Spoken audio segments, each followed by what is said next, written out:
Կին անգամ ողջունում ենք ձեզ, սիրելի հայրենակիցներ, ինչպես տեսնում եք, մենք այլևս արդեն երեքով ենք, մեր հյուրը արդեն տաղավարում է, Անուշ Պողոսյանն է, բժիշկ և առողջապահական փորձագետ։ Անուշ ջան, ձեզ հարցեր են ուղղել, մինչ ձեր գալը արդեն գիտեին հյուրի մասին եւ հարցեր են ուղղել, երևի հենց սկսենք մեր հետևորդների հարցերից, որպեսզի չանտեսենք։ Տեսեք, հարցնում են, ասում են մարզերում շտապ օգնությունը քանի րոպեում պիտի հասնի հիվանդին, կամավոր ապահովագրության մեխանիզմ կա ու ինչքան պիտի ամսական վճար կատարվի։ Մի քանի հարցեր իրականում մի օգտատիրոջից։ Ուրեմն շտապ օգնությունից սկսենք, ըստ չափորոշիչի, մարզային բնակավայրերում 15 րոպե հրատապ վտանգավոր կանչերի, այսպես ասած, դեպքում եւ եթե կա որոշակի խոչընդոտներ, ճանապարհային եւ այլն, մինչեւ 20 րոպե, եթե այնտեղ կիլոմետրը, եթե չեմ սխալվում, 20 կիլոմետրից հեռու է, ապա մինչեւ 30 րոպե։ Ցավոք սրտի, մենք ունենք խնդիր, որ այսօր այդ չափորոշիչը չի պահպանվում, որի արդյունքում մեր բնակիչները կարող են ժամից ավել անգամ Երևան քաղաքում սպասել շտապ օգնության մեքենայի։ Այդ կամավոր ապահովագրության մեխանիզմի արկայության մասին էին հարցնում։ Այո, պետական ապահովագրությունը, այսինքն համընդհանուր ապահովագրությանը կամավոր մարդիկ այս պահին չեն կարողանում միանալ,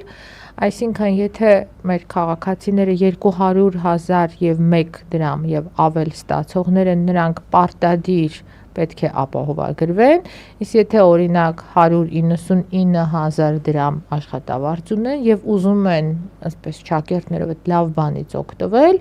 ապա նրանց թույլ չեն տալիս, դա առողջապահության նախարարը ասում է, որպեսզի մեզ խառնաշփոթը չխորացնենք, այլ այդտենց իր բառերն է մեջ բերում, կարող են կամավոր ապահովագրվել մասնավոր ապահովագրական ընկերություններում, դա հնարավոր է անել, իսկ պետականում ոչ։ Այ տեսեք, դուք հենց այդ լավ բան որակեցիք, այդ ապահովագրությունը ու հիմա հենց այս իշխանությունը ներկայացնում է, որ թոշակառուներին 10,000 դրամով ավելացնելու փոխարեն ավելի լավ բան է անում, ավելի մեծ ներդրումներ է անում եւ նրանց ապահովագրում է։ Շատ մեծ աղմուկ է բարձրացել այդ ապահովագրության թեմայով, դրա մասին դուք լավ կարողանում եք լուսաբանել, բարձրաձայնել խնդիրները եւ բուժաշխատողներ եւ առասարակ հենց քաղաքացիների, առասարակ փորձենք հասկանալ այդ ապահովագրությունը իրենց ինչ է ներկայացնում, որքանով է դա ավելի օգտավետ եւ որքանով է դա տարբերվում օրինակ այդ պոլիկլինիկաների գործառույթից, որտեղ շատ հաճախ չեն կարողանում մարդիկ տարբերակեն, ինչ տարբերություն։ Իրականում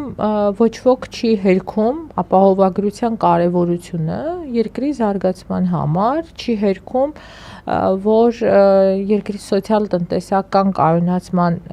համար շատ կարևոր է ապահովագրության ներդրումը, որովհետև գրպանից ծախսերը առողջապահական առումով խորացնում են աղքատության ցուցանիշները, իսկ երկրում աղքատության ցուցանիշների թիվը չխորացնելու համար պետք է նաև լինի հասանելի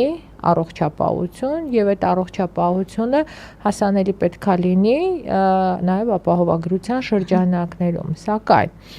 մենք ինչ արեցինք, մեր երկրում ինչ արեցին, տենց շատ երկար, շուրջ 3.5 տարի ուշացումով, հա, իրանց դեդլայներից շրջանառվում էին օրենքները, նախագծերը եւ սենց հախուռն ընդունվեց օրենքը։ Օրենքը մեծ առումով պետպատվերի բրենդավորումներ։ Պարզապես դրան միացել էր մի խումբ, դա 65+ տարիքի մեր քաղաքացիներն էին։ Իրականում սկզբից ընդունվեց հայեցակարգը, որտեղ 63+ էր այս պահին գործող հայեցակարգով, սակայն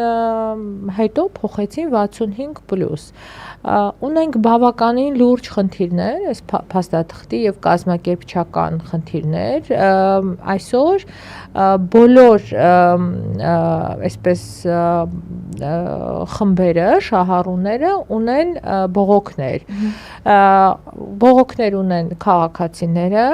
բողոքներ ունեն ենթակառուցվածքներում աշխատողները, բժիշկները, բուժքույրերը, մանրապետերը, կլինիկայի ղեկավարները եւ այլն, բողոքներ ունեն դեղատները, որովհետեւ գումարները ուշանում են եւ այլն։ Եվ մի խոսքով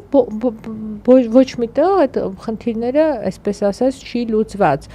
Ինչն էր խնդիրը, որ շատ արագ եւ հախուռ ներդրման արդյունքում չի գնահատվել համակարգի թողունակությունը, օրինակ չի գնահատվել Արմեդ համակարգի թողունակությունը, որի արդյունքում այսօր Արմեդ համակարգը լուրջ խնդիր է հասարակ պոլիկլինիկայի բժշկի համար դեղատոմս դուրս գրելու համար, ժամերով պոլիկլինիկայի բժիշկը չի կարողանում էլեկտրոնային դեղատոմս գրել, որի մասին խոսել ենք տարիներով։ Եվ դրա արդյունքում ինչ է անում, հերթերը կուտակվում են, քաղաքացիները բարկանում են, հաճախ խնդրում են գնալ նորից գալ, քաղաքացիները չեն կարում on-line հերթագրվել, մի խոսքով այսպես լուրջ խնդիրներ են, որը որ առաջացրել են քաղաքացիների համար։ Իհարկե նորից եմ կրկնում, երկրին պետք է ապահովագրությունը, սակայն դա պետք է արվեր շատ ճիշտ, շատ հաշվարկված, որպիսի շահառուները,